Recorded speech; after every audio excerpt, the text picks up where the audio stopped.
27 तारीख को सर्टिफिकेट नहीं दिया गया, 29 तारीख को हम लोगों को खबर किया गया कि हम लोग इसका रिकाउंटिंग करेंगे और मुझे पूरी आशंका है कि कुछ न कुछ या 1 तारीख को ये लोग गड़बड़ी करेंगे और सहकारिता आंदोलन की पूरे देश के लिए यह काला अध्याय के रूप में जाना जाएगा।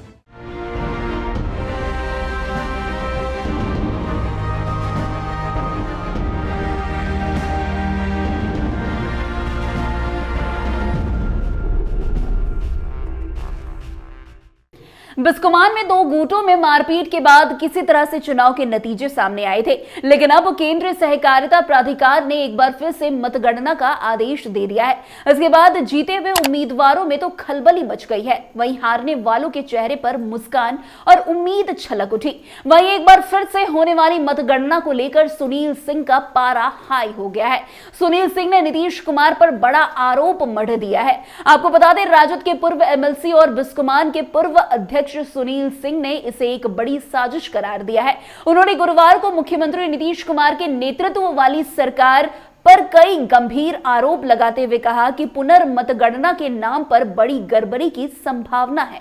उन्होंने कहा कि बिस्कोमान चुनाव मामला लोकतांत्रिक प्रक्रिया को ध्वस्त करने वाला है। अपने लोगों को निर्वाचित होता ना देखकर पहले चुनावी प्रक्रिया की तिथि कई बार बढ़ाई गई, बाद में सरकारी चुनाव प्राधिकार के अध्यक्ष और उपाध्यक्ष की निगरानी में चुनाव संपन्न हुआ, वीडियो रिकॉर्डिंग कराई गई, लेकिन चुनाव संपन्न होने के 5 दिन बाद अब मतगणना दोबारा कराने का निर्णय गैर कानूनी है। वैसे क्या कुछ कह रहे सुनील सिंह, किस तरीके से नीतीश कुमार और उनके सरकार पर बड़ा आरोप मढ़ रहे हैं, आप खुद सुनिए उन्हीं की जुबानी। इसकी पुनः मतगणना न करा करके यह 4 दिन के बाद एक नए सिरे से इसके पुनः रिकाउंटिंग का आदेश निर्गत किया गया, जो बहुत ही दुर्भाग्यपूर्ण है।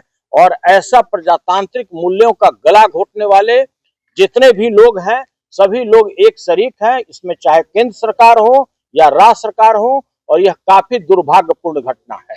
आप क्या महसूस कर पा रहे हैं? कुछ परेशान करने की कोशिश है लॉजिक है सरकार ने?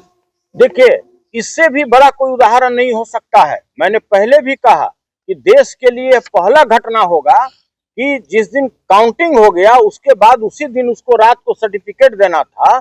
सर्टिफिकेट का तिथि निर्धारित किया गया 27 तारीख, 27 तारीख को सर्टिफिकेट नहीं दिया गया, 29 तारीख को हम लोगों को खबर किया गया कि हम लोग इसका रिकाउंटिंग करेंगे। तो यह साफ दर्शाता है कि कहीं न कहीं पूरे राज्य सरकार के दबाव पर, चाहे डीके बाबू के दबाव पर, चाहे और किसी के दबाव पर, ये पूरी तरह दबाव में रिटर्निंग अफसर कार्य कर रहे हैं।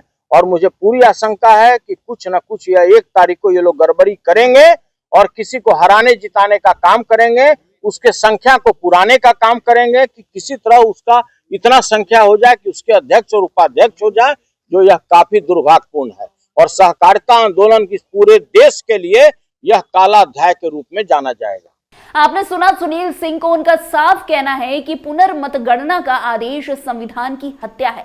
चुनाव कुल 17 सीटों के लिए हुआ था, इसमें 12 हमारे पक्ष के जीत कर आए थे, जबकि सरकार के समर्थित पैनल के पास मात्र 5 सीटें आई थी। इसके बाद अब पुनर्मतगणना की बात की गई, जबकि कोई आपत्ति नहीं जताई गई थी।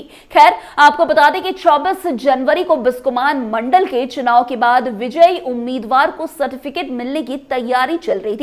तभी केंद्र सहकारिता प्राधिकार का आदेश आया कि अब वोटों की गिनती फिर से होगी।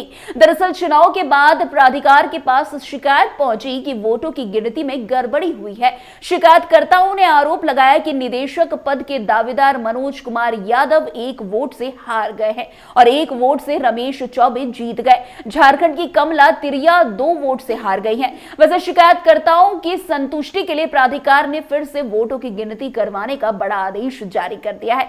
वैसे निर्वाचन प्राधिकार डीएम डॉक्टर चंद्रशेखर सिंह ने बताया कि कुछ प्रत्याशियों द्वारा अवैध मत पत्रों की संख्या से प्राप्त मतों की संख्या में अंतर कम होने की आशंका फिर से गिनती करवाने को लेकर आवेदन दिया गया था। इस पर विचार करते हुए प्राधिकार ने आदेश दिया कि इसलिए 1 फरवरी को पुनर्मतगणना सीसीटीवी की निगरानी में की जाएगी।